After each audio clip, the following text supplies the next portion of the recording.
Hello everyone, my name is Eric Shinakin and today I'll be presenting a summary of behavioral study of obedience, a 1963 experiment conducted by Stanley Milgram at Yale University. This study is one of the most well-known experiments in psychology because it explores how far ordinary people will go in obeying an authority figure, even when following orders involves hurting someone else. My presentation will walk through the background of the study, the hypothesis Milgram tested, how the experiment was conducted, how data was collected, the findings, and finally, why the study matters and what we can learn from it. Milgram's interest in obedience came from how deeply authority shapes societal life. Obedience is described as a basic element in the structure of society. We all answer to authority figures in everyday life, whether that's parents, teachers, employers, law enforcement, or government officials. According to Milgram, the only person who escapes responding to commands is someone living in complete isolation, because society operates on systems of authority. However, the study wasn't just inspired by everyday social order. It was heavily influenced by historical events, especially what happened in Nazi Germany from 1933 to 1945. During that time, millions of innocent people were systematically killed, and the killings happened through organized processes that required mass obedience. Gas chambers were built, death camps were operated, and large numbers of people participated in these actions because they were commanded to do so. Milgram points out that while the ideas may have originated from a single leader, they could never have been carried out without countless individuals obeying orders. So obedience acts as a link between individual actions and large-scale political goals. Milgram believed obedience might be a deeply ingrained behavioral tendency, powerful enough to override personal morals, sympathy, and ethical beliefs. He also noted that obedience is not always harmful. It can serve positive purposes in society. But in this study, he focused on destructive obedience, meaning obedience that harms others. His goal was to create a controlled laboratory situation where he could study obedience scientifically rather than relying on his historical observation alone. Before conducting the experiment, Milgram wanted to know how people thought average Americans would behave if put in a situation where obedience meant harming someone. He presented a detailed description of the experimental setup to a group of 14 Yale psychology majors and asked them to predict how 100 hypothetical participants would respond.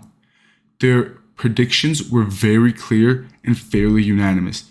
They believed that only a small percentage of participants would continue delivering shocks all the way to the maximum voltage of 450 volts.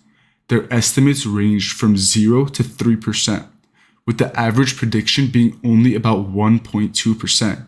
In other words, students expected that almost everyone would refuse once the shocks became intense or dangerous. So the informal hypothesis going into the study was that very few people would obey to the highest shock level, and most would stop early, especially once the learner protested or stopped responding. To test this hypothesis, Milgram designed a laboratory experiment conducted at Yale University in a controlled research setting. The study included 40 male participants between the ages of 20 and 50 from New Haven and surrounding communities. They represented a wide range of backgrounds, including teachers, engineers, salesmen, clerks, laborers, and people with different educational levels ranging from below elementary school to doctoral degrees. Participants were told they were part of a study on memory and learning, not obedience. When they arrived, they met another man who appeared to be another participant, but this person was actually a Confederate, meaning he was part of the experiment. The two men drew slips of paper to determine who would be the teacher and who would be the learner, but the drawing was rigged, so the real participant was always the teacher. The learner was taken to another room and strapped into what looked like an electric chair with an electrode attached to his wrist. The teacher was placed in front of a machine with 30 switches labeled from 15 volts to 450 volts. That's ranging from a slight shock to danger, severe shock. And the final switches labeled XXX. The participant was instructed to give the learner an electric shock for every wrong answer and to increase the shock level 1 step at a time. The shocks were not real, but the participant believed they were. To make the setup more believable, the participant was given a sample shock of 45 volts before the experiment began. The learner intentionally gave mostly wrong answers, following a preset script. Up until 300 volts, he responded normally. At that point, he pounded on the wall and then stopped responding altogether. Whenever the participant hesitated or questioned whether to continue, the experimental gave standardized verbal prods in a calm but firm tone, such as the experiment requires that you continue, or you have no choice, you must go on. The main measurement in the study was the maximum shock level each participant was willing to administer before refusing. This number represented how far each person obeyed the authority figure. Sessions were recorded through audio tapes and sometimes observed through one-way mirrors. Observers documented physical and emotional reactions, such as sweating, trembling, stuttering, groaning, digging fingernails into skin, and nervous laughter.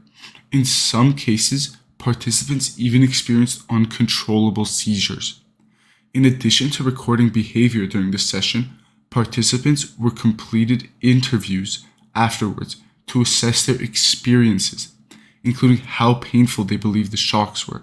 Most rated the highest shocks as extremely painful. After interviews, participants were debriefed, and a friendly meeting was arranged between them and the learner to reduce distress. The results were much more dramatic and extreme than anyone predicted. First, every participant continued shocking the learner up to at least 300 volts. This level occurred after the learner stopped responding entirely and pounded on the wall. At this point, many participants showed distress but still continued. 5 people stopped at 300 volts, while others continued further. In total, 26 out of 40 participants, 65%, continued all the way to the maximum level of 450 volts. Only 14 participants refused to finish and were labeled defiant. Even among those who obeyed fully, many showed strong signs of internal conflict and emotional tension. Milgram described sweating, trembling, biting lips, groaning, and nervous laughter as common reactions. 14 participants had noticeable fits of nervous laughter, and 3 participants experienced full-bodied seizures. One seizure was so violent that the experiment had to be stopped for the participant. These reactions suggest that participants were not comfortable harming the learner, but many still continued because the experimenter instructed them to. These results did not support the hypothesis. Before the study, the expectation was that almost no one would continue to the highest shock level, but in this controlled setting, the majority did. This demonstrated that obedience to authority was far stronger than predicted, and that ordinary individuals could commit harmful actions when prompted by an authority figure. Interestingly, many participants verbally protested and showed signs of distress but continued anyway. This suggests that obedience can override personal values, not because people approve of the action, but because they feel pressure to follow orders. These findings are important because they show how obedience can lead people to act against their morals. The study demonstrates that harmful behavior can arise not just from malicious intent, but from social pressure and authority structures. Milgram identified several factors that helped explain high obedience levels, such as the prestige of Yale University, the perceived legitimacy of the experimenter, the scientific purpose of the study, and the gradual increase of shock levels. The study also highlights how powerful authority can be when people feel they have committed to a task or role. Overall, this study helps us understand how large-scale harmful actions can occur in society, especially in institutions where authority is highly centralized. While Milgram's study did not excuse unethical behavior, it showed that obedience is a psychological force that can influence behavior more strongly than personal conscience. Thank you for listening.